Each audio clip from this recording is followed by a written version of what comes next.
हमारे जीवन में हमारे सारे कर्म तब हो जब हमारी कॉन्शियसनेस जागी हो, जागृत होकर कर्म करने हैं। क्योंकि मन तो सोया है, मन तो बेहोश है, मन में होश थोड़ी है। मन में तो आलस्य है, मन में तो निराशा है, मन में तो विकार हैं। और मनमत होकर जब हमारे जीवन की यात्रा रथ हाँका जाएगा तो आप उलझेंगे, आप फंसेंगे, अटकेंगे, कभी भी जीत नहीं पाएंगे इस जीवन की यात्रा में। क्योंकि मन हमारे रथ को हाँक रहा है। जब हमारा जीवन का रथ हमारे कॉन्शियस एक्शन और कॉन्शियस थॉट के माध्यम से आत्म भाव में होकर हम मन को पीछे रखते हुए, आत्म भाव को आगे रखते हुए, मन को पीछे विवेक को आगे रखते हुए, बेहोशी को पीछे होश को आगे रखते हुए जब जीवन की यात्रा को आगे लेकर जाएंगे तो आप देखिएगा कभी भी हम अटकेंगे नहीं, कभी भी हम फंसेंगे नहीं। लेकिन हम क्या करते हैं कि मन को आगे कर देते हैं और विवेक को पीछे कर देते हैं। मन में जो आता है वो कर। कितना भी हताशा निराशा जीवन में क्यों ना हो, आप फिर भी ऊंचाइयों पर जा सकते हैं। ऐसा नहीं है कि ये हताशा निराशा दूर होगी, ये जीवन के विक्षेप दूर होंगे तो मैं योग को पाऊंगा, तो मैं आत्मा को पाऊंगा, तो मैं अध्यात्म को पाऊंगा। जैसे ही हम उस ऊंची अवस्था में आएंगे विक्षेप अपने आप छूट जाएंगे। यदि हम निचले अवस्था पे खड़े रहेंगे, मन पर खड़े रहेंगे, तो विक्षेप जू के त्यों खड़े रहेंगे। लेकिन अक्सर हम क्या करते हैं कि हम तो स्ट्रेस मैनेजमेंट करते हैं, स्ट्रेस को मैनेज करते हैं। मैनेज क्यों करना है?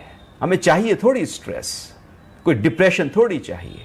हमको जो चाहिए ही नहीं उससे पूरा ऊपर उठ जाना है। इसलिए विक्षेप को दूर नहीं करना है, अशांति को दूर नहीं करना है, बल्कि अपने अंदर योग को पक्का करना है।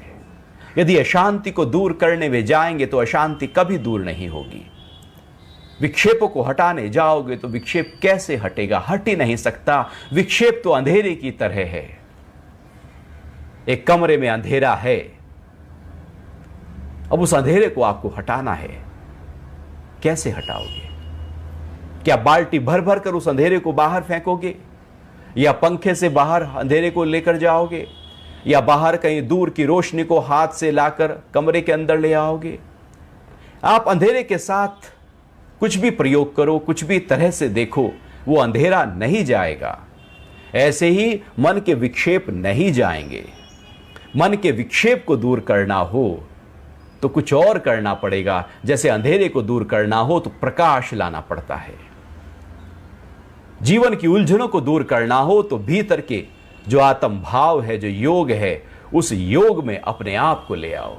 जीवन में योग को पकाओ, योग को बल दो, अंतर्मुखी यात्रा करो, बाहर की उलझनें अपने आप हट जाएंगी। जैसे ही आप धरती से ऊपर उठ जाते हो तो धरती का मक्खी मच्छर, धूल धुआं, पॉल्यूशन सब खत्म हो जाता है, क्योंकि आप उससे ऊपर उठ गए हो। और जैसे ही आप धरती पर लौट कर आते हो तो फिर झुका त्यों वही खड़ा है। जितने ऊंचे स्तर पर हम रहेंगे उतना आनंद का अनुभव करेंगे, जितने निचले स्तर पर रहेंगे उतना अशांति का अनुभव करेंगे। जीवन में बहुत हलचल आती है, बहुत ही ज्यादा उपद्रव आता है, विक्षेप आता है। वही सही समय होता है ऊंचे ज्ञान का। ऊंचा ज्ञान तभी मिल सकता है व्यक्ति जब संसार से पूरी तरह से हिल गया हो, और यदि उसको संसार में मजा आ रहा हो, सारे रस स्वाद ले रहा हो, सारा काम इच्छाएं पूरी हो रही हो, सब सुख भोग रहा हो, तो वो आत्मा की बात नहीं करेगा। वो जब इस संसार से विरक्त हो गया हो, पूरी तरह से यहां से हट गया हो, एक वैराग्य सा पैदा हो गया हो, अब एक सही समय होता है उस ऊंचे ज्ञान को प्राप्त करने का। जीवन का युद्ध तब जीता जा सकता है जब हमारे अंदर ज्ञान हो, जब पूरी तरह से आत्मा के ज्ञान के साथ, विवेक के साथ अब जीवन की इस यात्रा में जो लगातार युद्ध के रूप में हमारे सामने खड़ी है, कोई ना कोई युद्ध हमारे मन में भी चल रहा है, उससे पार जाने के लिए एक ऊंचे ज्ञान की आवश्यकता होती है, जो आत्मा का ज्ञान है। और जब वो आत्मा का ज्ञान हमारे जीवन में उतर जाता है तो उसके बाद युद्ध कितना भी बड़ा क्यों ना हो, हम तरह से थॉट से क्लियर हो जाते हैं और क्लियर हो जाते हैं कि कैसे क्या करना है। विवेक जाग जाता है और उसके बाद जीवन के हर युद्ध में विजय हासिल होती है।